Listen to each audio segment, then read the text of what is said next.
Okay, guys, this morning me and Savannah got up and we wanted some biscuits and bacon. So we thought we'd share the recipe with you guys, how we make our homemade biscuits and how we fry our bacon.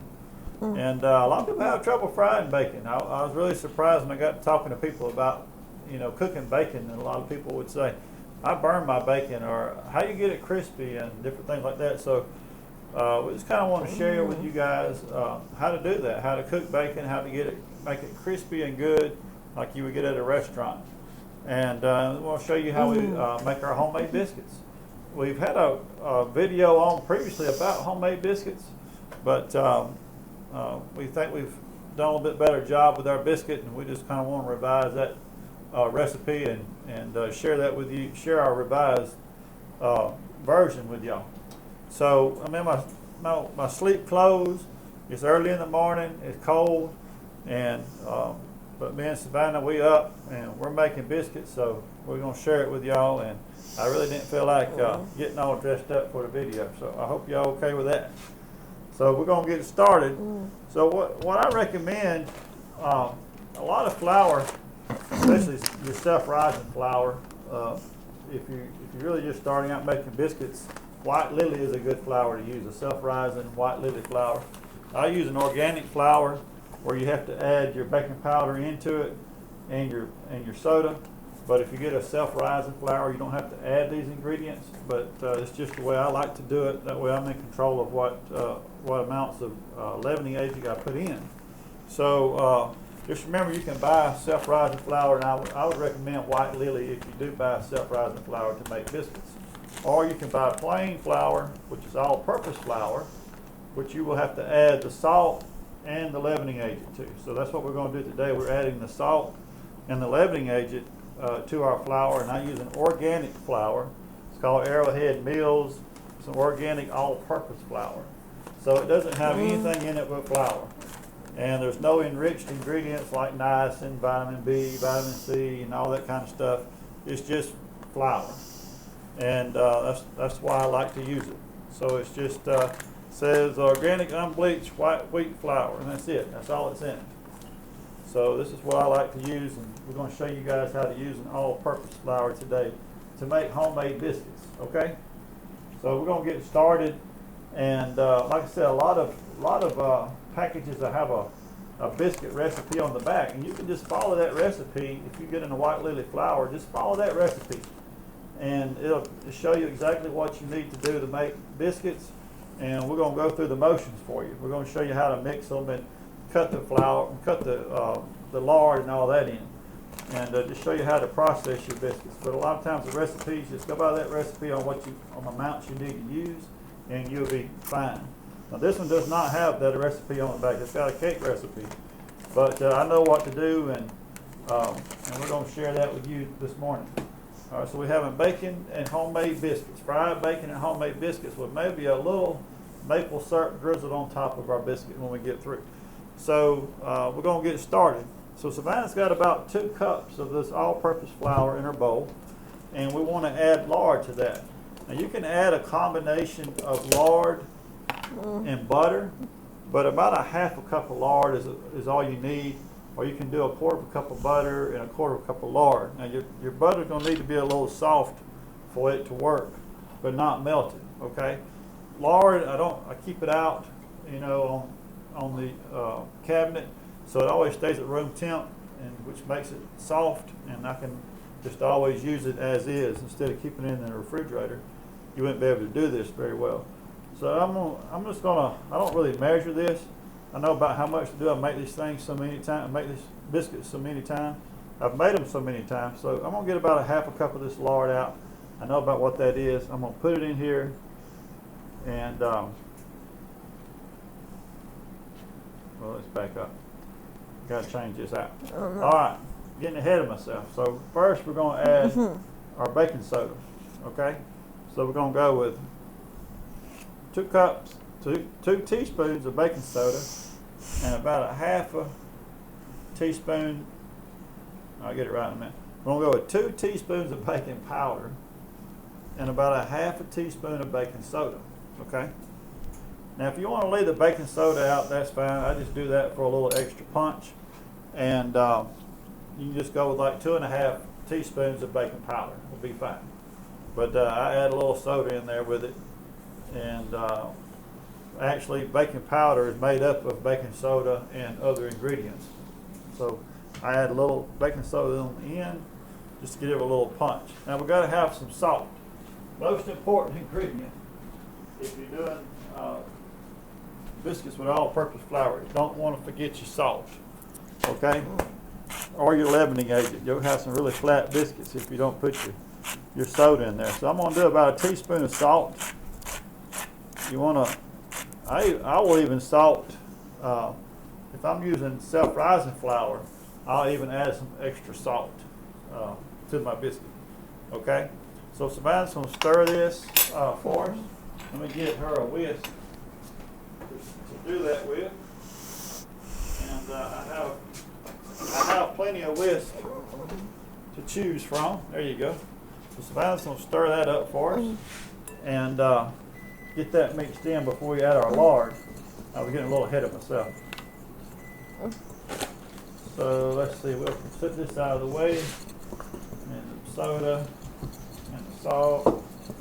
And we have our oven already on 475. Okay, so our oven is on 475.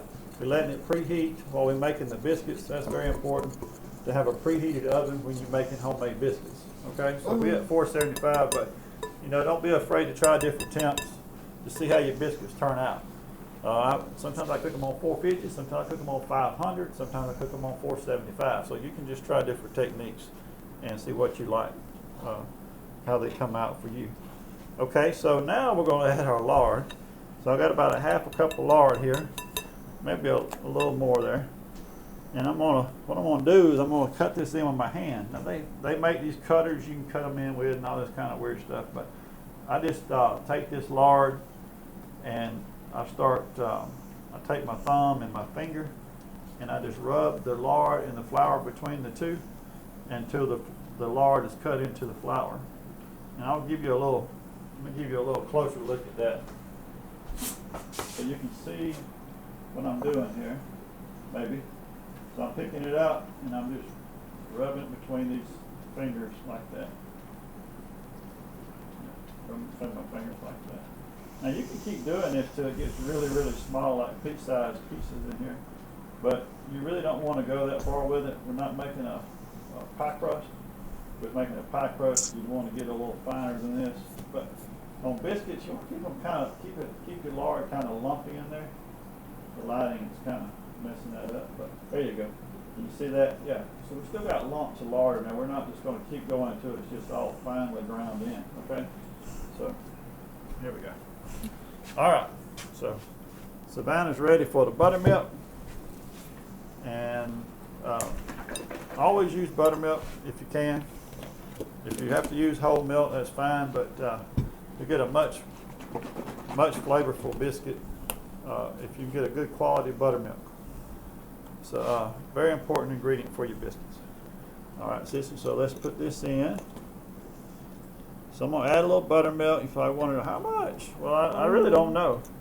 I add a little bit and I stir it in and like this until all of my flour gets moist. I'm going to let you roll them out for me, sister. Okay. I kind of want to show everyone. So I still have some flour in there that's not moist, so I'm going to add a little more buttermilk. Because this varies, it really does. There's really no set amount of buttermilk each time you make biscuits.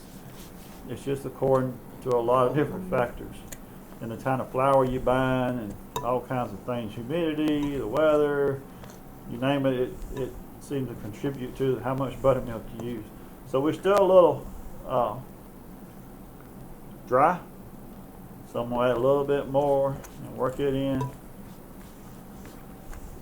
And you don't want to get this too wet to where you can't handle it, but you don't want to see dry flour sitting around in your bowl, okay? So you want all your flour to get good and moist. So that's about it right there. That's good and moist, but it's not just setting in buttermilk either. You know, it's not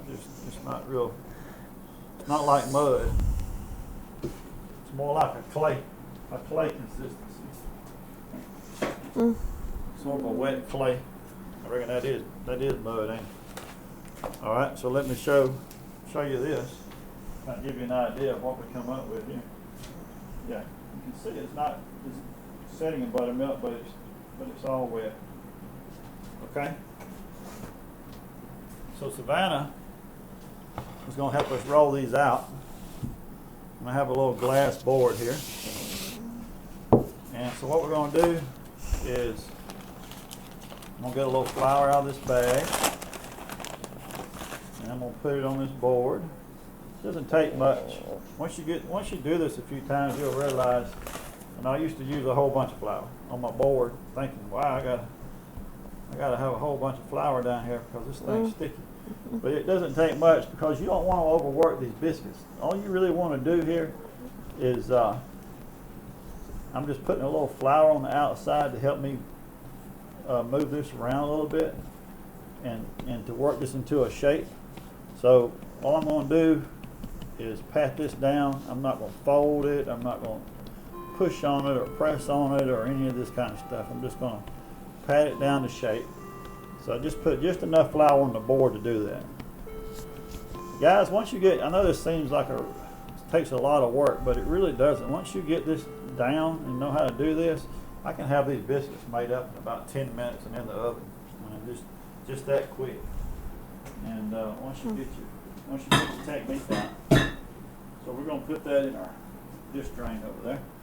So Savannah's going to cut them out for us. I have a let's see here. I have a cast iron baking pan here. I love to use this thing. Make some good biscuits. All right, so I'm going to put a little flour. Normally I'd put this in a little bowl, but I don't have a little bowl right beside me now. But I'm going to put a little flour right there. Normally you can put a little flour in a bowl. All right, so take your cookie cutter and just dip it down in your flour. And now cut your biscuit. There you go, just straight down. You ain't got to turn it and then come back up with it. There you go. And then put it back in your flour over there. Get your flour on your cutter and give us another biscuit. Okay? All right? That's okay. Cut another one out. Yeah, a little flour on you. It's all right. All right? Okay. All right. So this is Savannah's first time cutting biscuits, and she's doing a good job at it too. All right. So we're going to pluck these out. I'm going to show you another technique on how to do this if you don't want to use the cutter. Because the more times you handle this, the tougher your biscuits are going to be. So you not want to handle your dough a whole lot. And all right, so just gonna cut us out another one there with the cutter. Okay. There we go. And once you get used to doing this, like I said, you can be like boom, boom, boom, boom, boom, boom, and you're done. And so what I'm going to do, I got some leftover dough here that the cutter's not going to work, so I'm just going to do this with my hand. And this is a preferred method that I like to do. Just don't fool with that cutter and all that. I just do this. My mother used to make biscuits like this. She would roll them in her hand. And you don't want to mash them or anything. Just kind of take it easy. Make a good, nice little ball out of it. And this is what I do with my leftover dough so I don't throw any away. And we're just going to roll these up like this.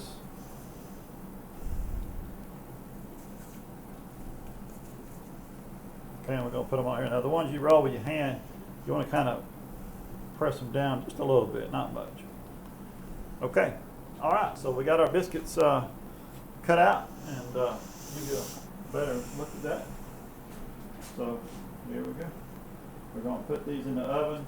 We're going to put these in a preheated 475-degree oven for about 10 to 12 minutes. Everybody's oven is different. So just keep after about 10 minutes, start watching your biscuits. You just want them to get brown on top, and they'd be good. They're good to go once they get a little brown on top. Okay, so what we're going to do is I'm going to move over to the stove, and I want to show you guys how to cook bacon. We're going to clean up a little bit, and we're going to share that with y'all, how to fry bacon and get it crispy so that it's so that's that yummy bacon you remember as when you was growing up as a child, and that your mother used to fry. Okay, we'll see you at the stove. Okay, so we have our biscuits in the oven, and kind of wanted to share with you guys how I fry bacon, and maybe you can get a better fry on your bacon. And the most important thing, guys, when it comes to bacon is buying a good quality bacon.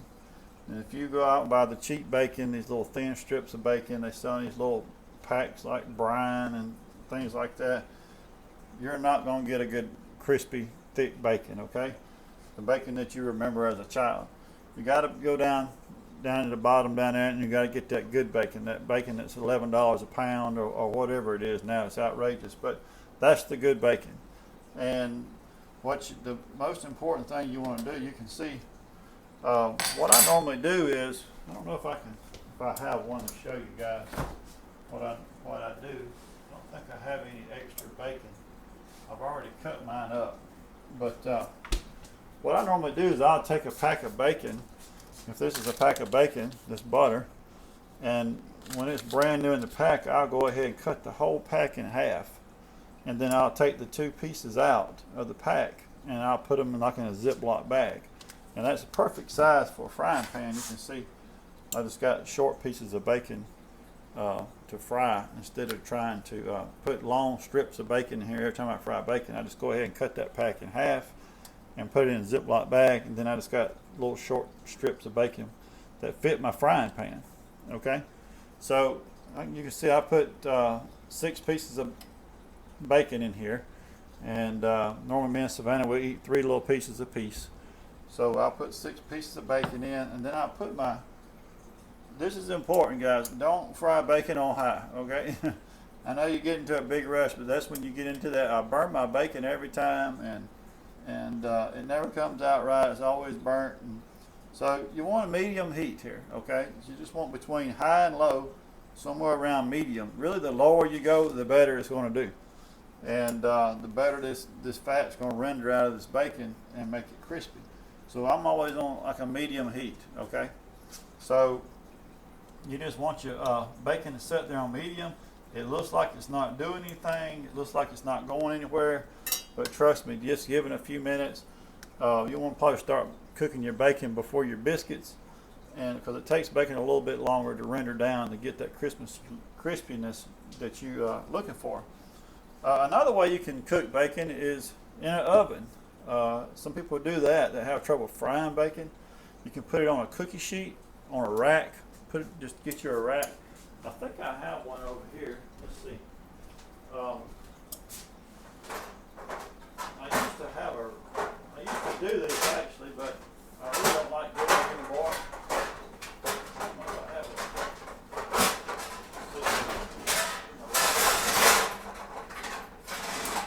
So yeah. So I have an old cookie sheet that I don't make cookies on anymore. It's just an old one that's browned up, and what I use it for is when I cook things in the oven, I use it as a drip pan. But you can do this as well. You can put the rack on top, put your bacon up here on your rack, and so your fat drips away from the bacon while it's cooking. And put that in the oven on about 400, 425, and just let it bake, and it'll be crispy when it comes out of the oven. I used to do this, but it really makes a big mess, and it's hard to clean up. You got to scrub this rack, and you got to clean this out, and it's just a lot harder to clean up when you try to cook bacon that way. But that is another way to cook it.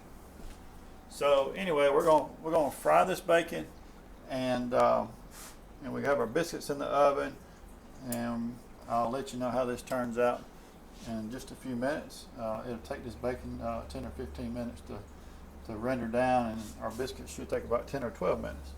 So anyway, we'll be right back to show you how this turns out. All right, I'm going to start talking again, sis.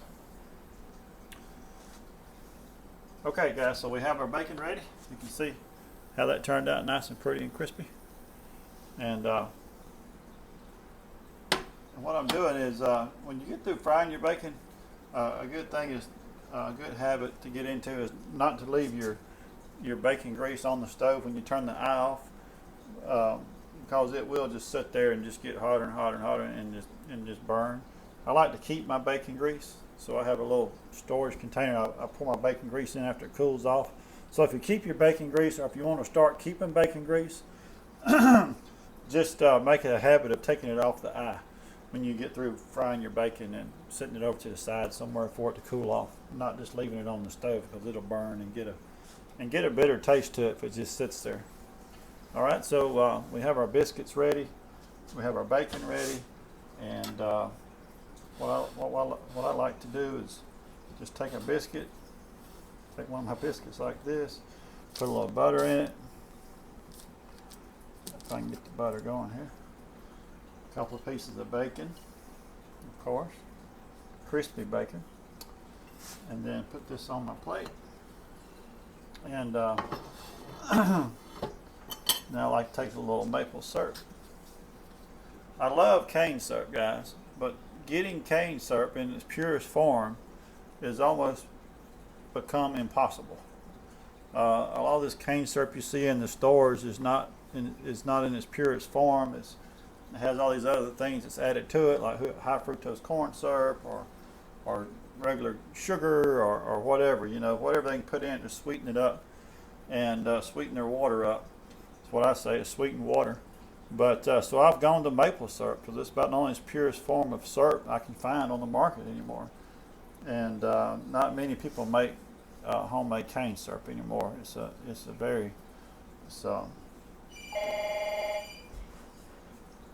this, just to give a little flavor. It goes very well with that bacon and that homemade biscuit. Now Savannah, on the other hand, she's not the video. Anyway, we'll see you guys later.